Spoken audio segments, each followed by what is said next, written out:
Hello, everyone, and welcome. Today, I got a short story for you, and it's going to be one of those things that I think is going to help in your learning process here.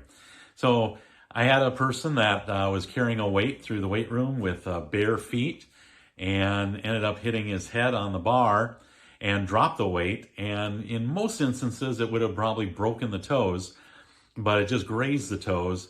And, well, it was me. And I was able to pull my foot away, and, well, thankfully they weren't broken. But in the wise counsel of one of my former bosses and really good friend of mine, Robert, I hope you're listening, but brilliant guy, wonderful guy, really godly man, but he would share some of that wisdom with me.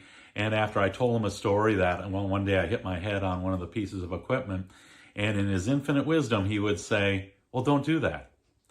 So I learned, and that was obviously wonderful advice. And I share that a number of times with my athletes and question where they're going or what they were thinking when they were doing that. Anyway, back to the story. It had a good ending. There was no real issue or problem, but it made me think about seeking wise counsel, getting wisdom. And in those times of, I guess, laughter, it would have been time of tears anyway, had it turned out to be in another way.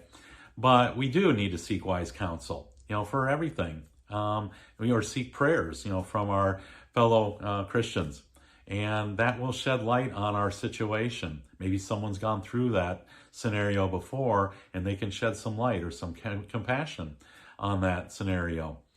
We have a great opportunity to interact with people, and even in God's Word, He will share that wisdom and insight over our situation.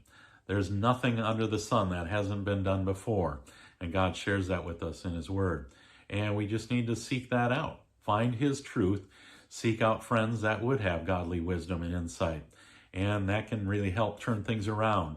Or at least we know that there's people walking this journey with us and that they've walked it before us as well. So hopefully that helps. Well, you take care and have a great day.